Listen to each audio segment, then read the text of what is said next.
Selamat siang Ibu Ani, saya Febrina Salma Fadila dengan NIM 19950122 akan mempresentasikan hasil UAS berdasar studi kasus iPhone Keep Those Doorbells Ringing. Nah, di sini terdapat 6 outline yang akan saya bahas, yaitu gambaran umum, permasalahan iPhone, produk life cycle iPhone, strategi inside out iPhone, usulan strategi, dan yang terakhir kesimpulan dan saran. Yang pertama kita masuk ke gambaran umum. iPhone didirikan pada tahun 1886 di Suburban, New York, Amerika Serikat oleh David McConnell. Pada awalnya, Connell merupakan seorang penjual buku yang berupaya mencari pelanggan dari rumah ke rumah. Namun seiring dengan berjalannya waktu, Connell menyadari bahwa banyak pelanggan wanitanya tak bekerja, yang mana hanya menunggu suaminya pulang dari kantor. Kondisi tersebut kemudian dimanfaatkan Connell untuk mendidik para wanita menjadi lebih mandiri agar tidak bergantung secara finansial pada suami. Terlebih lagi pada kala itu pekerjaan untuk wanita masih sangat terbatas, sehingga Connell langsung merealisasikan keinginannya dengan mulai merintis usaha parfum. Pada awal berdirinya, perusahaan iPhone ini diberi nama California Parfum Company dan hanya menjual produk parfum dengan sistem penjualan langsung atau direct selling. Berangkat dari itu, Connell terus mengembangkan usahanya di bidang kosmetik, wewangian, dan perlengkapan mandi, hingga kemudian pada tahun 1939, California Parfum Company berganti nama menjadi Avon. Saat ini Avon telah beroperasi di lebih dari 143 negara di dunia dengan lebih dari 3 juta Avon reseller. Avon menjadi perusahaan direct selling kosmetik terbesar yang dipimpin oleh Andrea Jung sebagai CEO dan Susan Kopp sebagai COO. Oke, yang berikutnya kita masuk ke permasalahan yang dihadapi Avon. Pada dasarnya, Avon menggunakan tenaga kerja wanita atau Avon Ladies dalam penjualan produknya.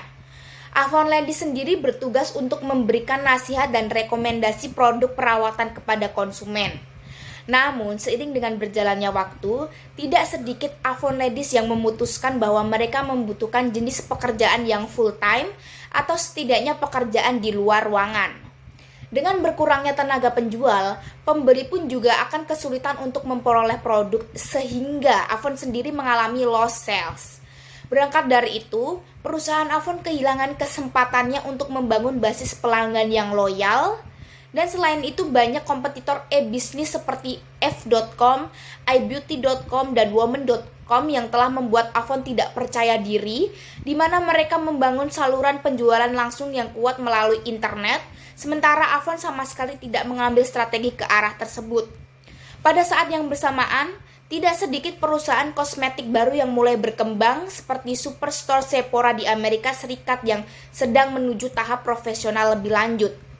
Di sisi lain, konsumen menganggap bahwa merek Avon dianggap sebagai merek yang ketinggalan zaman, terutama oleh para wanita muda yang sadar mode. Terlebih lagi, produk Avon sendiri masih tergolong cukup mahal dibandingkan dengan produk-produk lainnya, sehingga para konsumen menengah ke bawah akan ragu untuk membeli produk yang ditawarkan Avon. Oke, yang berikutnya kita masuk ke produk life cycle Avon. Yang pertama ada introduction atau perkenalan. Pada fase ini, Avon meluncurkan dan mempromosikan produk melalui iklan seperti media cetak, majalah, dan toko, di mana tidak berselang lama, Avon dinobatkan sebagai penjualan produk kecantikan terbesar di dunia. Hal ini dapat dibuktikan bahwa pada tahun 2002, Avon berhasil mendapat keuntungan hingga mencapai 6 miliar US dollar. Yang kedua ada growth atau pertumbuhan. Pada fase ini, harga produk Avon cenderung akan semakin tinggi apabila banyak konsumen yang menyukainya. Di samping itu, peningkatan laba juga akan semakin tinggi sesuai dengan banyaknya penjualan. Ketiga, maturity atau kematangan. Fase ini dapat dikatakan stabil atau bahkan menurun, di mana pendapatan perusahaan akan ditentukan oleh pelanggan. Dalam hal ini, pelanggan masih membutuhkan dan tertarik terhadap produk Avon yang ditawarkan, sehingga Avon belum membentuk produk baru untuk diperjualbelikan. Dan yang terakhir, decline atau penurunan.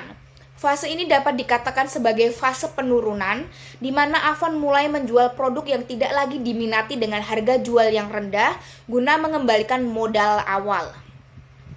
Oke, yang berikutnya kita masuk ke Avon strategi inside out. Seperti yang telah diketahui bersama, Avon menggunakan strategi inside out dalam menjalankan usahanya. Hal ini dapat dilihat dari Avon yang memprioritaskan perkembangan usahanya melalui transformasi bijaksana dengan kampanye baru berslogan Let's Talk yang ditambahkan pada logo Avon. Tidak kalah penting, Avon juga turut meningkatkan kualitas pengemesan guna menciptakan nuansa mewah agar sesuai dengan logo baru yang dibuat. Selain itu, Avon juga memperkuat tenaga dan kualitas penjualan yang dituangkan dalam program Beauty Advisor sebagai langkah penting untuk melatih puluhan ribu tenaga penjualan di bidang pengetahuan produk kecantikan supaya dapat mencapai keterampilan penjualan yang konsultatif. Dalam hal ini, Avon juga memperkenalkan program kepemimpinan penjualan untuk menawarkan bonus yang signifikan pada para calon tenaga kerja supaya mereka mau berkontribusi pada perluasan tenaga kerja penjualan. Oke, yang berikutnya kita masuk ke usulan strategi Avon melalui strategi outside in. Melihat permasalahan yang dihadapi, saya akan menggambarkan Avon melalui strategi outside in. Strategi outside in ini sendiri merupakan strategi luar ke dalam yang mendorong perusahaan untuk memulai pendekatan dengan pasar ketika mereka akan merancang sebuah strategi. Seperti yang telah dijelaskan sebelumnya, Avon sempat mengalami kemerosotan baik dari segi ketenaga kerjaan maupun persaingan antar kompetitor. Berkaca dari permasalahan tersebut, Avon tentu saja harus memperhatikan kebutuhan para konsumen sehingga mereka mendapatkan kepercayaannya kembali atas produk yang ditawarkan, yakni dengan pertama, melakukan perluasan saluran distribusi. Dalam hal ini, Avon dapat melakukan pendekatan yang dilakukan oleh Cornell sebelumnya, yakni dengan menawarkan produk dari rumah ke rumah dan tentu saja dengan memperkenalkan keunggulan dari produk itu sendiri.